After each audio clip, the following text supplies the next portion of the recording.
నా సమయం తక్కువే కాబట్టి సాక్ష్యాన్ని క్లుప్తంగా మీకు నేను తెలియచేయడానికి ఇష్టపడ్డా. రోమీలు రాసిన పత్రిక 8వ అధ్యాయం 28వ వచనాన్ని మనం చూద్దాం. రోమీలు రాసిన పత్రిక 8వ అధ్యాయం 28వ వచనాన్ని మనం చూద్దాం. అమ్మ ఒక్కసారి అందరూ తీసిన తర్వాత ఏమనుకోవద్దమ్మా,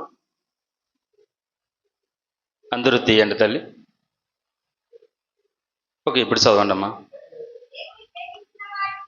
దేవుని ప్రేమించు వారికి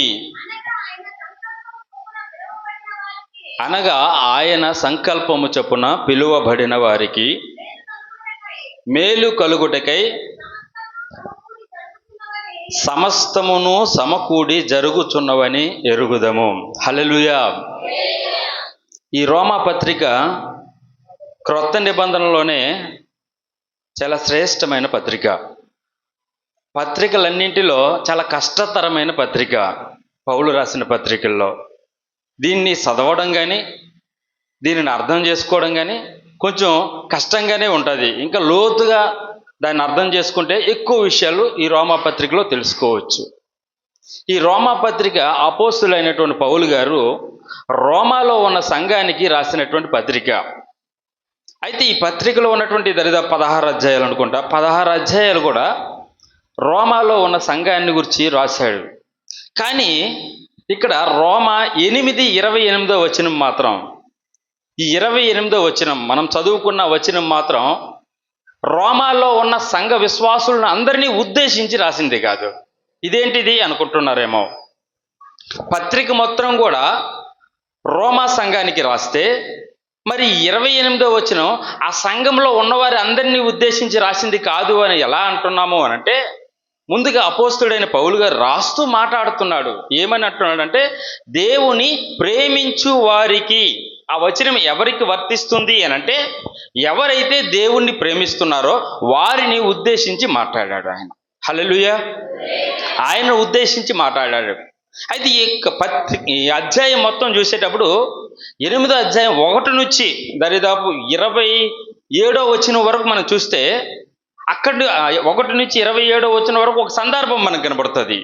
అది ఏంటి అనంటే, ఎక్కడ ఏ అధ్యాయంలో ఏ పుస్తకంలో కూడా రాయబడనన్ని సార్లు పరిశుద్ధాత్మను గురించి రాయబడుతుంది.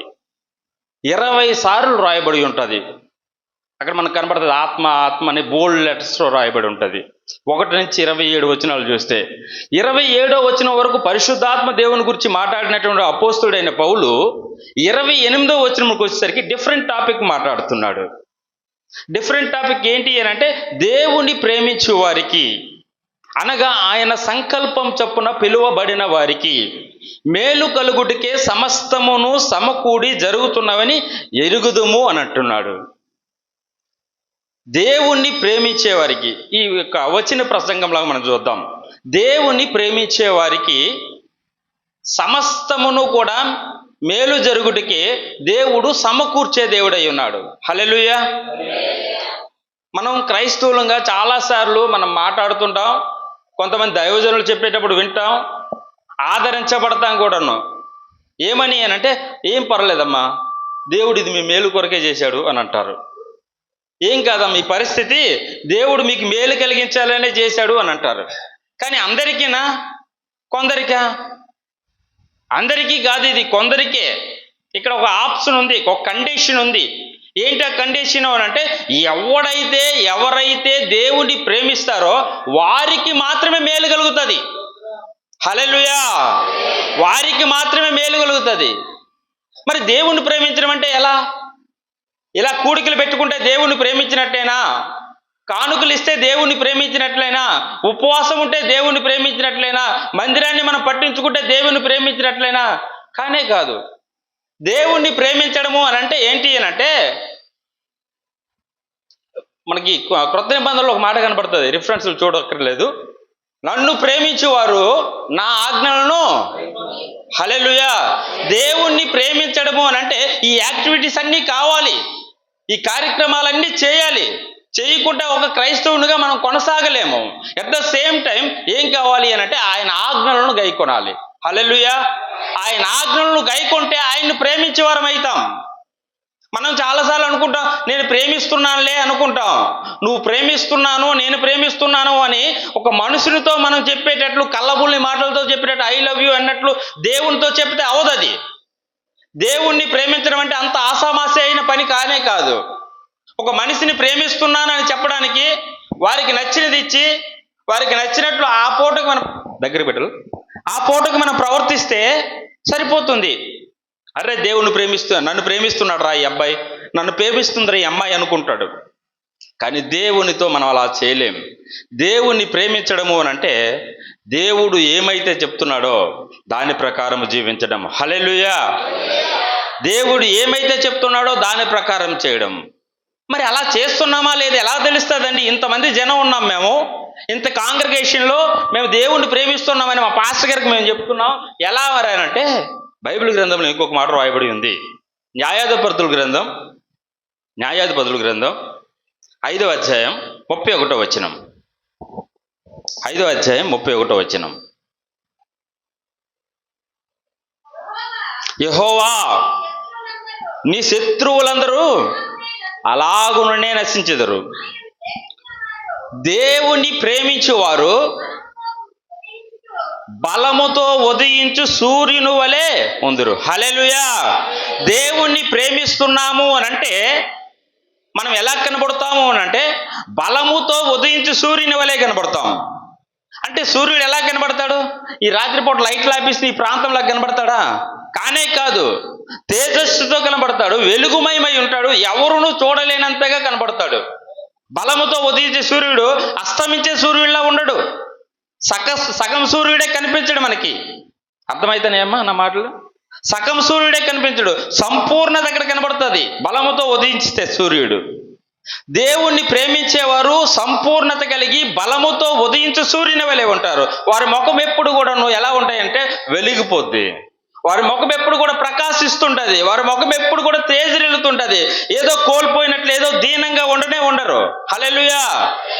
ఎవరు అనంటే దేవుణ్ణి ప్రేమించేవారు వారి ముఖము కానీ, వారి స్వరూపము కానీ, వారి మాట కానీ, వారి నడవడిక కానీ ఎలా ఉంటుంది అంటే అనేకులకు వెలుగుమయముగా ఉంటుంది. దేవుణ్ణి ప్రేమిస్తే మనం అలానే కనబడతాం. మన ముఖం చూస్తే అర్థమవుతుంది. కొంతమంది మీకు అనుభవాలు ఉంటాయి. ఎక్కడికైనా మనం ప్రయాణం చేసేటప్పుడు, ఏదో పని మీద వెళ్ళేటప్పుడు చాలామంది మనల్ని చూసి అడుగుతారు, అమ్మ మీరు ప్రభువుని నమ్ముకున్నారా? ఎలా పోల్చామంటే మీ ముఖం చూస్తే అలా అనిపిస్తుంది అమ్మ. ఎందుకు అనంటే వారి ముఖాల్లో అలా కనబడుతుంది తేజస్సు. మన జీవితాలు కూడా దేవుణ్ణి మనం ప్రేమిస్తే బలముతో ఉదయించే సూర్యుని వలె ఉంటాం. బలముతో ఉదయించే సూర్యుడు ఏం చేస్తాడు అనంటే అనేక మేలు చేస్తాడు. మొన్న ఈ పాస్టర్ గారు ఉన్నారు, అనిల్ పాస్టర్ గారు. ఈయనకి ఏమైంది అనంటే హాస్పిటల్కి వెళ్ళాం మామూలుగా జనరల్ టెస్టుల కొరకు. ఆయనకి డి విటమిన్ తక్కువైందంట. డి విటమిన్ తక్కువ ఎందుకయింది? ఎండలో తిరగట్లా, సూర్యకాంతి ఈయన మీద పడట్లా. హల్లెలూయా. సూర్యకాంతి పడితే ఏమవుతుంది? డి విటమిన్ అనేది ఉండవలసిన స్థాయిలో ఉంటుంది. అవునా? ఈ డి విటమిన్కే ఇంత లోపం వస్తే దేవుని బిడ్డలంగా, దేవుని ప్రేమించే వారంగా మనం ఉండి బలముతో ఉదయించి సూర్యుని వలె ఉంటే మన యొక్క క్రాంతి, మన యొక్క వెలుగురు ఎలా ఉంటుంది అంటే అనేకులకు శక్తినిస్తుంది, అనేకులకు బలమనిస్తుంది, అనేకులకు ఆదరణిస్తుంది. హల్లెలూయా. అందుకే దేవుణ్ణి ప్రేమించే వారిగా మనం ఉన్నాము అని మనల్ని మనం జబ్బజరుచుకుంటే, మన బొగ్గు మనం గెలుకుంటే ఎలా ఉంటుందంటే మనం బలముతో ఉదయించి సూర్యుని వలె ఉంటే మనం దేవుణ్ణి ప్రేమించేవారిమే. అయ్యా మేము అలానే ఉన్నాము అని అంటే స్తోత్రం. హల్లెలూయా. ఒకవేళ అలానే మనం ఉన్నాము అని అంటే మన కొరకే రాయబడిన మాట ఇది. మన కొరకు రాయబడిన మాట. ఏంటి ఆ మాట? దేవుణ్ణి ప్రేమించే వారికి అనగా ఆయన సంకల్పము చొప్పున పిలువబడిన వారికి మేలు కలగడానికి సమస్తము సమకూడి జరుగుతుందంట. సమస్తమును మేలు కొరకే సమకూడి జరుగుతుంది. సమస్తము మేలు కొరకు ఎక్కడైనా అవుతుందండి? సమస్తము ఎక్కడైనా మేలు కొరకు జరుగుతుందా? అరే అది ఎలాగవుతుంది? కష్టం అది. ఫెయిల్ అయిపోయినాడు కూడా ఉద్యోగం ఇస్తాను అంటే అది ఎలా ఉంటుంది? ప్రభువు చెప్తున్నాడు సమస్తము అని అంటే ఏంటి? బాధైనా ఆరోగ్యమైన. సమస్తము అని అంటే ఏంటి? కన్నీరైనా సంతోషమైన, దుఃఖమైన ఆనందమైన, వ్యాధి అయినా ఆరోగ్యమైన, సావైనా బ్రతుకైనా, కష్టమైన నష్టమైన, లాభమైన ఇబ్బంది అయినా, ఏ ప్రతికూల పరిస్థితి అయినా, అనుకూల పరిస్థితి అయినా దేవుణ్ణి ప్రేమిస్తే దేవుడు ఏం చేస్తాడంట, మనకు మేలు కొరకే జరిగిస్తాడు. హల్లెలూయా. దేవుని బిడ్డలంగా మనం ఉండేటప్పుడు సమస్తము మేలు కొరకే జరుగుతుంది. ఒకవేళ అది ప్రారంభ దినాల్లో అది కీడని మనకు అనిపించవచ్చు, అది శ్రమని మనకు అనిపించవచ్చు. చూసేవారందరికీ కూడా 100% అర్రే పాపం రా వీడి జీవితం ఇలా అయిపోయింది అనుకోవచ్చు. కానీ చివరికి దాన్ని ఎలా చేస్తాడంటే దేవుడు ఆశీర్వాదకరంగా, మేలుకరంగా, ప్రయోజనకరంగా మనకు అనేకమైనటువంటి దీవెనలు పొందే పరిస్థితిని దేవుడు తీసుకొస్తాడు. హల్లెలూయా. ఎప్పుడు అంటే దేవుని మనం ప్రేమించేటప్పుడు అలా జరుగుతుంటుంది. అరే ఏంటి మనం చాలాసార్లు ఏమనుకుంటాం తెలుసా, దేవుని బిడ్డలమైన మనమే, ఇంకెవరో కాదు. కంటికి కనిపించేదే మేలు అనుకుంటాం మనం. ఉద్యోగం వస్తుంది, మేలు చేశాడయ్యా దేవుడు. పిల్లలకు మంచి సంబంధాలు వచ్చాయి, దేవుడు మేలు చేశాడయ్యా. ఒక లోన్ వచ్చింది అనుకోకుండానే దేవుడు మేలు చేశాడయ్యా. వెళ్తుండగా ప్రయాణంలో మేలు చేశాడు. అన్ని మనకు అనుకూలంగా ఉంటేనే దేవుడు మేలు చేశాడని ఇక్కడికి సాక్ష్యం చెప్తాం, పాస్టర్ గారికి కానుకేస్తాం. ప్రభు అంటున్నాడు, మనం ప్రేమిస్తున్నాం కదా, నీకు శ్రమ వచ్చినా నువ్వేం చేయాలి, దేవుడు నాకు మేలు చేస్తున్నాడయ్యా అని చెప్పగలగాలి. బాధ వచ్చినా మేలు చేశాడని చెప్పగలగాలి. మన కంటికి కనిపించేవే మేలు కాదు, ఆత్మ సంబంధమైనటువంటి మేళ్ళు కూడా కొన్ని ఉంటాయి. కొన్నిసార్లు మనకి ఇబ్బంది కలుగు చేసినప్పుడు కూడా అది మన మేలు కొరకే దేవుడు చేస్తాడు. దేవుని ప్రజలం కదా, మనకెందుకు ఇబ్బంది పెట్టాలి దేవుడు, మనకెందుకు ఈ బాధ ఇవ్వాలని మనం అనుకుంటాం.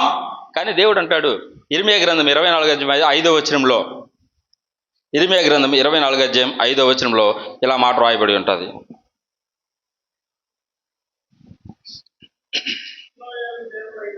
ఇశ్రాయేలు దేవుడైన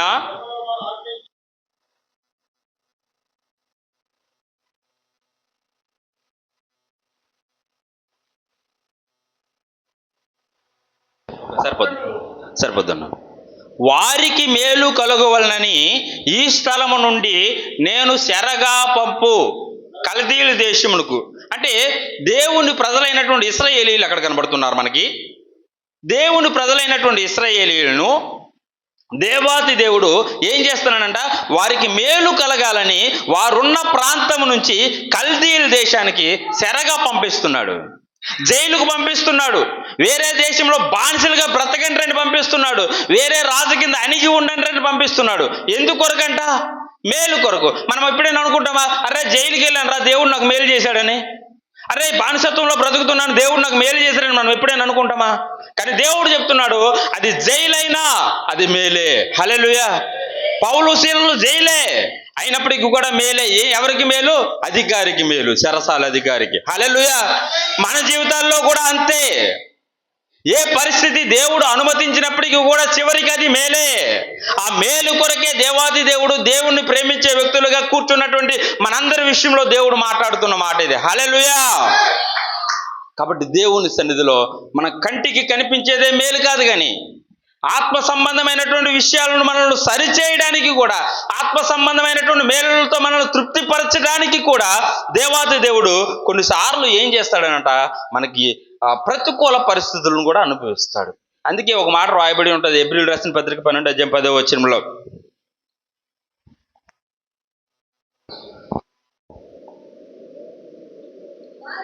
వారు కొన్ని దినములు మట్టుకు తమకిష్టం వచ్చినట్లు మనల్ని శిక్షించిరి, కానీ మనము తన పరిశుద్ధతలో పాలు పొందవలనని మన మేలు కొరకే ఆయన శిక్షిస్తున్నాడు. హల్లెలూయా. హల్లెలూయా. ఇక్కడ భక్తుడు రాస్తున్నాడు ఏంటి అనంట, మనకు దేవుడు కొన్నిసార్లు ఎందుకు శిక్షిస్తాడు అనంటే మేలు కొరకు అంట. ఏంటా మేలు? మన ఇంటిలోకి వచ్చే మేలా, మన కుటుంబంలోకి వచ్చే మేలా, కంటికి కనిపించే మేలా, పాకెట్లో వేసుకునే మేలా, బీరువాలో దాచుకునే మేలా? ఏంటా మేలు? అదేది కాదు, ఆత్మ సంబంధమైన మేలు. అది ఏంటి అనంటే తన పరిశుద్ధతలో పాలు పొందవలనని ఆయన మన మేలు కొరకే ఆయన శిక్షిస్తున్నాడు. హల్లెలూయా. తన పరిశుద్ధతలో పాలు పొందాలని. ఎందుకంటే ఆయన పరిశుద్ధుడు కాబట్టి. మనం అపరిశుద్ధులుగా ఉండుట ఆయనకి ఇష్టము కాదు కాబట్టి తన పరిశుద్ధతలో పాలు పొందాలని, తనతో కలిసి ఉండాలని, తనతో కలిసి సహవాసము చేయడానికి మనం ఏమాత్రం కూడా సరిపోమని ఆయన ఏం చేస్తాడంటే కొన్నిసార్లు శిక్షిస్తుంటాడు, కొన్నిసార్లు శ్రమ పెడుతుంటాడు, కొన్నిసార్లు ఆపద తీసుకొని వస్తుంటాడు, కొన్నిసార్లు ఇరుకు ఇబ్బంది కఠినమైన పరిస్థితులను అనుమతిస్తాడు. ఎందుకు అనంటే మనం పరిశుద్ధులుగా చేయబడాలని. హల్లెలూయా. మనం పరిశుద్ధులుగా ఉండాలనేదే దేవుని యొక్క ఉద్దేశం. అరే ఇటువంటి పెట్టి మనల్ని పరిశుద్ధులుగా చేయడం ఏందండి దేవుడు? ఇటువంటి శ్రమలు పెట్టి మనల్ని చేయడం ఏంది అని అంటే బైబిల్ చెప్తున్న మాట ఏంటో తెలుసా? హోషేయ గ్రంథం 5:15 వచనంలో ఒక మాట ఫాస్ట్ చేయండి, నాకు టైం అవుతుందమ్మా. హోషేయ గ్రంథం 5:15 వచనంలో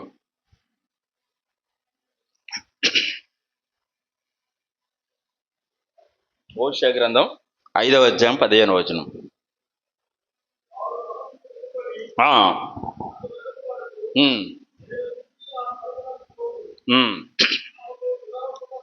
తమకు దురవస్థ సంభవింపగా వారు నన్ను బహు శీఘ్రముగా వెతికెదరు. హల్లెలూయా.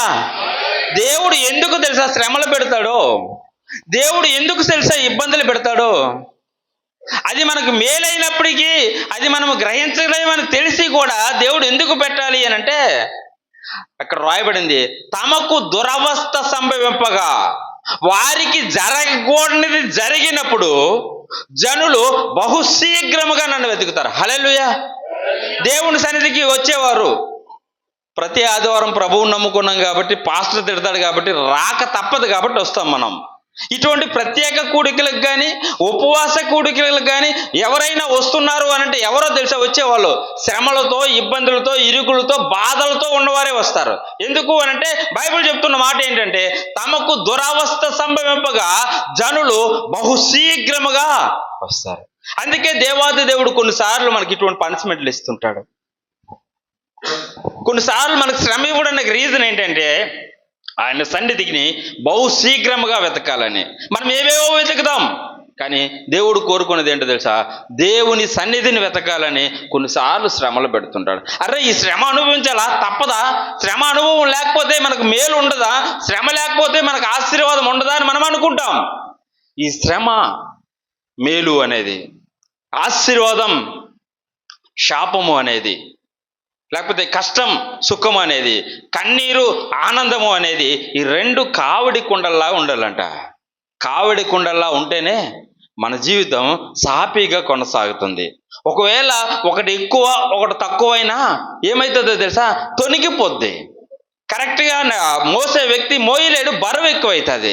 మన జీవితాల్లో కూడా ఈ శ్రమ ఈ మేలు రెండు కూడా సమానంగా ఉండేటప్పుడు, ఈ శ్రమలు అనే ముళ్ళు మన జీవితంలో ఉండేటప్పుడు మనం ఎలా ఉంటామన్నట? దేవుని సన్నిధిలో తిన్నగా ఉంచబడతాం. అందుకే రాయబడి ఉంటుంది కదా పరమగీతంలో 2:2 వచనంలో, లోయలలో చూడండి ఒకసారి నాకు అది, బలు రక్ష చెట్లలో ఒల్లి పద్మం వంటి దాన్ని. హల్లెలూయా. సరిపోద్దాం ఆ మాట కొరకే. బలు రక్ష చెట్టుకి చుట్టూ ఏముంటాయి? ముళ్ళు ఉంటాయి. ఒక గులాబీ చెట్టు ఉంది అంటే దానికి అంత అందం వస్తుందంటే దాని చుట్టూ ఏమున్నాయి? ముళ్ళు ఉన్నాయి. ఒక క్రైస్తవ విశ్వాసికి కూడా శ్రమలు అనే ముళ్ళు ఉండేటప్పుడు ఏమవుతుందో తెలుసా? వారి జీవితం చాలా దీవెనకరంగా మార్చబడుతుంది. ఈ శ్రమలు ఈ యొక్క మేలు అనేవి సమానంగా ఉంచబడాలి. అలా ఉండేటప్పుడు మనం చాలా దీవించబడతాం, ఆశీర్వదించబడతాం. ఆ దీవెన ఎల్లప్పుడూ దీవెనకరంగానే ఉంచబడుతుంది. చూడండి, మీకు ఉదాహరణకి ఇక్కడ ఉండేది, మరి లాస్ట్ టైం వచ్చినప్పుడు చూసా, ఆ కీబోర్డ్ బ్యాక్ సైడ్ అనుకుంటున్నా స్టాండ్ అక్కడ ఉంది. మీరు అది చూసారేమో కీబోర్డ్ చాలాసార్లు. ఆ కీబోర్డ్ మీద 2 రకాలైనటువంటి రీడ్స్ ఉంటాయి, బటన్స్. ఏంటి? వైట్ ఒకటి ఉంటుంది, బ్లాక్, నలుపు ఒకటి ఉంటుంది, తెలుపు ఒకటి ఉంటుంది. సురేష్ బ్రదర్ని ఎప్పుడైనా అయ్యో మీరు ప్లే చేస్తారు కదా, మీకు ఏ కలర్ ఇష్టము అంటే వైట్ ఇష్టం అండి అని వైట్ ఒక్కటే ఆయన ప్లే చేశాడు అనుకో, సరైన సంగీతం రాదు. వస్తుందా? ఒకవేళ వచ్చినా సరే లో స్థాయిలో వస్తుంది, మూగోడు పాడినట్టు ఉంటుంది. ఆ బ్లాక్ వైట్ 2 రీడ్స్ను కరెక్ట్గా ప్లే చేయవలసిన విధానంలో ప్లే చేస్తే మంచి వినసంపైనటువంటి సంగీతం వస్తుంది. మన ఆత్మీయ జీవితంలో కూడా అంతే. ఈ యొక్క శ్రమలు ఈ మేలు కష్టము సుఖము, దుఃఖము ఆనందము, ఈ రెండు సమానంగా ఉండేటప్పుడు మన జీవితం దీవెనకరంగా మార్చబడుతుంది. ముళ్ళుతో ఉంచబడినటువంటి జీవితం, నలిగిపోతున్నటువంటి బ్రతుకు దేవునికి చాలా ఇష్టం. ముళ్ళు కలిగినటువంటి జీవితం, శ్రమలతో ఎప్పుడు నువ్వు ఇబ్బంది పడుతుంది, శ్రమలతో నువ్వు నలిగిపోతుంటే, దేవుని సన్నిధిలో గోజాడుతుంటే, దేవుణ్ణే వెతుకుతుంటే, దేవుడు నిన్ను ఎక్కడ తీసుకొస్తాడో తెలుసా? తన పరిశుద్ధమైనటువంటి స్థలంలోనికి తీసుకొస్తాడు. తన పరిశుద్ధమైన స్థలంలోనికి తీసుకొస్తాడు. శ్రమలనే ముళ్ళు ప్రతి క్రైస్తవ విశ్వాసికి చాలా అవసరం, చాలా అవసరం. శ్రమలు లేకుండా దీవెన పొందుకోలేడు, శ్రమలు లేకుండా మేలు పొందుకోలేడు. అరే నాకు మేలు ఒకటే కావాలి అనుకుని కూర్చుంటే ఏ ఒక విశ్వాసి కూడా సరైనటువంటి రీతిలో ఎక్కువ కాలం దేవుని మందిరంలో ఉండలేడు. ఆ మేలు పొందుకుంటాడు, కొన్ని రోజుల తర్వాత శ్రమ వస్తే పడిపోతాడు. అదే శ్రమ పొందిన తర్వాత మేలు పొందినటువంటి ఏ విశ్వాసి కూడా తిరిగి పడిపోయినట్లు మనం చూడం, తిరిగి వెనకకు వెళ్ళిపోయేటట్లు మనం చూడం. అందుకే దేవుని సన్నిధిలో దేవుని యొక్క మాట రాయబడింది ఏంటి అనంట, సమస్తమును మనకు మేలు కొరకే దేవుడు జరిగిస్తాడు. ఎప్పుడు అనంటే ఆయన ప్రేమించేటప్పుడు. ఆ శ్రమలు అయినా మనం భరించగలగాలి, మేలైనా మనం భరించగలగాలి. అలా భరించేటప్పుడు దేవాది దేవుడు మనల్ని గొప్పగా ఆశీర్వదిస్తాడు. దావీదు విషయంలో కూడా అదే జరిగింది కదా. దావీదు ఒక స్టేట్మెంట్ ఇస్తాడు, అయ్యా శ్రమ కలుగుకు మునుపు నేనైతే త్రావు విడిచాను, ఇప్పుడైతే నీ మార్గమును అనుసరించి నడుచుకునుచున్నాను అని చెప్పేసి 119:67 కీర్తనలో రాయబడి ఉంటుంది. శ్రమ కలగకపోతే మనం త్రోవ తప్పిపోతాం. శ్రమ కలిగిన తర్వాత మనం ఏమవుతాము అని అంటే సరైనటువంటి మార్గంలో మనం నడవగలుగుతాం. అందుకే ఇదే దావీదు అంటాడు, శ్రమ నొందురు ఇండుట నాకు మేలాయను అంటాడు. శ్రమలు మనకు మేలే. మనం శ్రమ పడడానికి ఇష్టపడం, కష్టపడడానికి ఇష్టపడం, బాధ వస్తే తట్టుకోలేం, బయటికి వెళ్ళిపోతాం, ప్రభువు నుంచి వేరే అయిపోవడానికి ఇష్టపడతాం. ప్రభువు ఈ దినం మాట్లాడుతున్నది ఏంటి అని అంటే, ఒక క్రైస్తవునిగా, ఒక దేవుని బిడ్డగా, దేవుని ప్రేమించే వారిగా మనం ఉండేటప్పుడు ఏమి జరిగినా సరే సమస్తము మేలు కొరకు దేవుడు జరిగిస్తాడని మనం నమ్మగలగాలి. హల్లెలూయా. సమస్తము మేలు కొరకు మాత్రమే నీకు జరిగిస్తాడు, ఇంకా ఏ కీడు నీకు జరగదు, ఏ కీడు జరగదు, కేవలం మేలు కొరకే జరిగిస్తాడు. నీవు నేను దేవుని ప్రేమించేటప్పుడు. మనకు తెలుసు ఒక విషయం, ఒకానొక దినాన మోషేకు దేవుడు ప్రత్యక్షమయ్యాడు.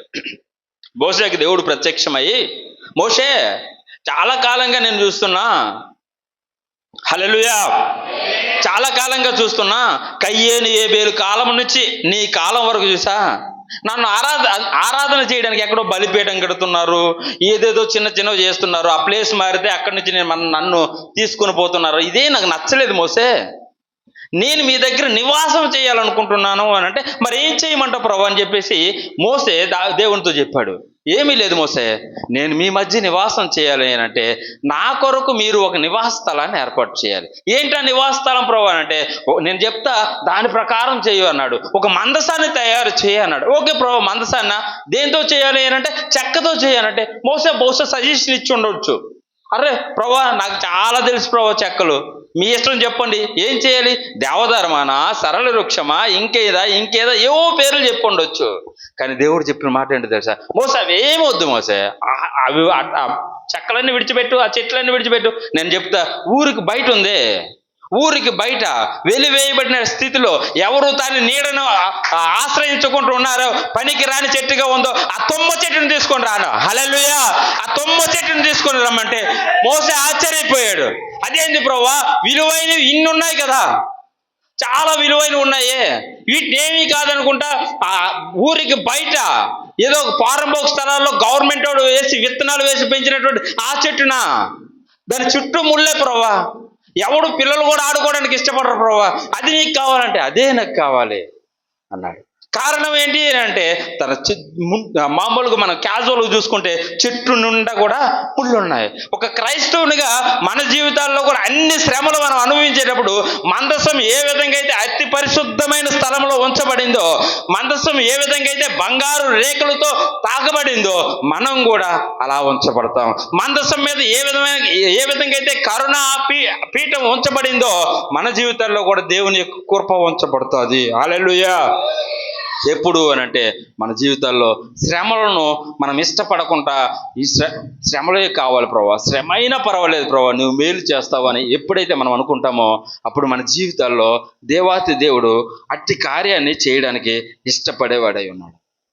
మనకు తెలుసు ఒక విషయం, యోషోబు తెలుసు కదా, తండ్రి చేత ప్రేమించబడ్డాడు, అన్నల చేత ద్వేషించబడ్డాడు, గోతులో తోయబడ్డాడు, మిద్యానీయులకు అమ్మబడ్డాడు, ఐగుప్తు దేశంలోకి వెళ్ళాడు, బానిసగా జీవించాడు, చెరసాలలో వేయబడ్డాడు.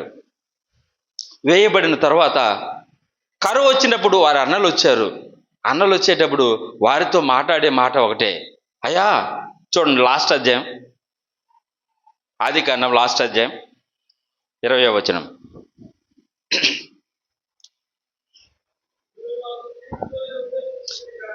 మీరు నాకు కీడు చేయును ఉద్దేశించితిరి గాని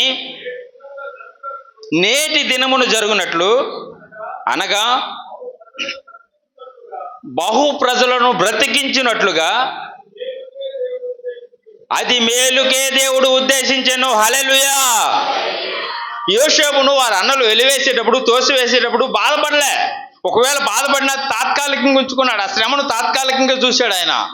అందుకే లాస్ట్లో మాట్లాడతాడు, అరే మీరైతే నన్ను కీడు చేయాలని ఉద్దేశించారు, కానీ నేటి దినమున అనేక మంది ప్రజలు బ్రతుకున్నట్లు దేవుడు మేలు కొరకే మీ ద్వారా ఆ పని చేయించాడు అన్నాడు. హల్లెలూయా.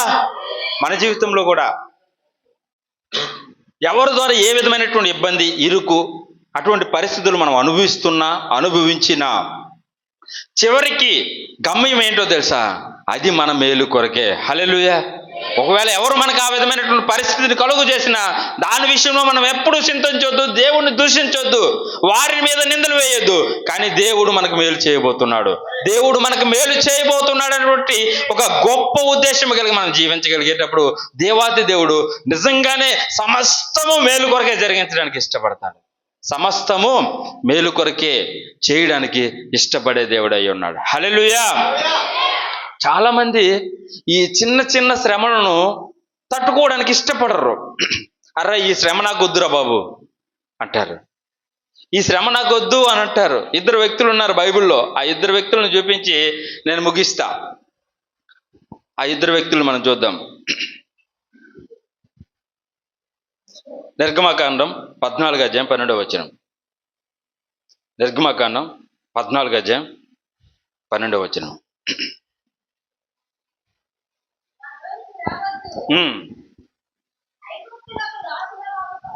అది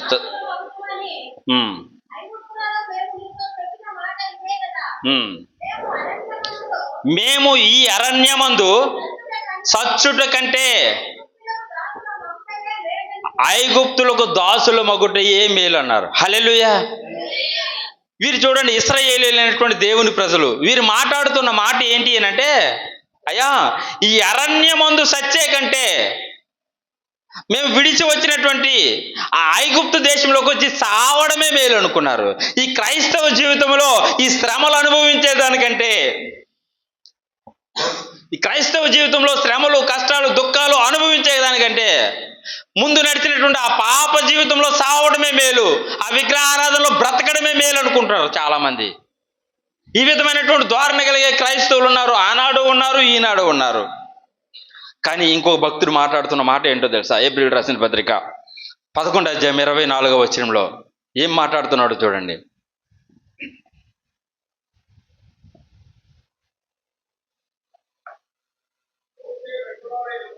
మోసే పెద్దవాడైనప్పుడు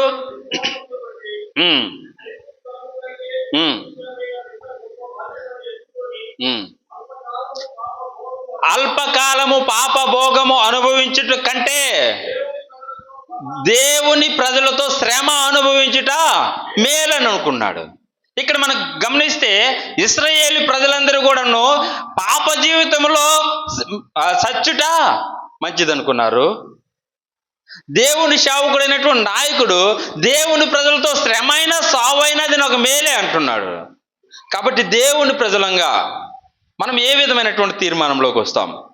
మోషే వలె శ్రమైనా పర్వాలే అది నాకు మేలే అని అంటామా పౌలు చెప్పినట్లుగా?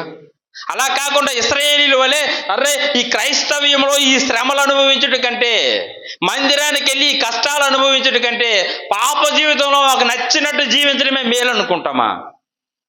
మనల్ని మనం తీర్మానం చేసుకోవాలి. ఒకవేళ మీరు అనుకోవచ్చు, లేదయ్యా మేము దేవుణ్ణి ప్రేమిస్తున్నాం, చాలా ఏళ్ళగా మందిరానికి వస్తున్నాం, మందిర క్రమం అంతా కూడా మేము పాటిస్తున్నాం, అయినప్పటికీ కూడా ఎన్ని శ్రమలు వచ్చినా సరే ఆ శ్రమ లాస్ట్ కీడే కలుగుతుంది అని అనుకుంటున్నారేమో బహుశా. ఒకవేళ అలానే జరిగితే మీ కొరకు ఇంకో మాట నేను చూపిస్తా. ఒకవేళ అది అలాగే జరిగితే ఇర్మియా గ్రంథం 5వ అధ్యాయం 25వ వచనంలో రాయబడి ఉంది. బహుశా ఇదేనేమో మీ జీవితంలో శ్రమ వచ్చి కూడా అంతము కూడా శ్రమే అయితే, దుఃఖం వచ్చి దాని అంతము కూడా మరణమో దుఃఖమో వ్యాధో బాధతో ముగించబడితే మీ జీవితంలో ఇది ఒకవేళ దిద్దుకోవాల్సిందేమో. ఆ మాట చూద్దాం. ఇర్మియా గ్రంథం 5వ అధ్యాయం 25వ వచనం.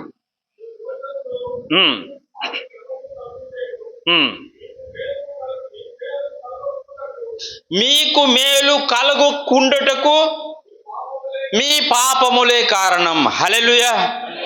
ఒకవేళ దేవుణ్ణి ప్రేమిస్తున్న వారి ప్రతి వారికి సమస్తము మేలే జరుగుతుందని చెప్పావు కదయ్యా, మరి నా జీవితంలో జరగట్లేదే, నా జీవితంలో మేలు జరగకపోవడానికి కారణం ఏంటి అనంటే, ఒకవేళ పాపాన్ని లక్ష్యం చేస్తున్నామేమో, దేవుణ్ణి ప్రేమించకుండా లోకాన్ని ప్రేమిస్తున్నామేమో. మనల్ని మనం తీర్మానం చేసుకుందాం. ఒకవేళ పాపాన్ని ప్రేమిస్తే, ఈ దినం పాపాన్ని ప్రేమించడం విడిచిపెట్టి ప్రభువును ప్రేమిస్తే నీ జీవితంలో, నా జీవితంలో, మనందరి జీవితంలో సమస్తము మేలు చేయడానికి దేవాదేవుడు ఇష్టపడేవాడు ఉన్నాడు. అట్టి కృప దేవాదేవుడు మనందరికీ దయచేయునుగాక. ఆమేన్. ఆమేన్.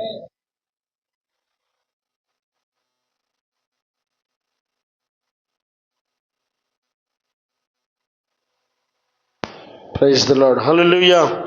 హల్లెలూయా. చక్కటి వర్తమానాన్ని అందించినటువంటి జాన్ పల్లయ్య గారికి హృదయపూర్వక వందనాలు తెలియజేస్తా ఉన్నాను.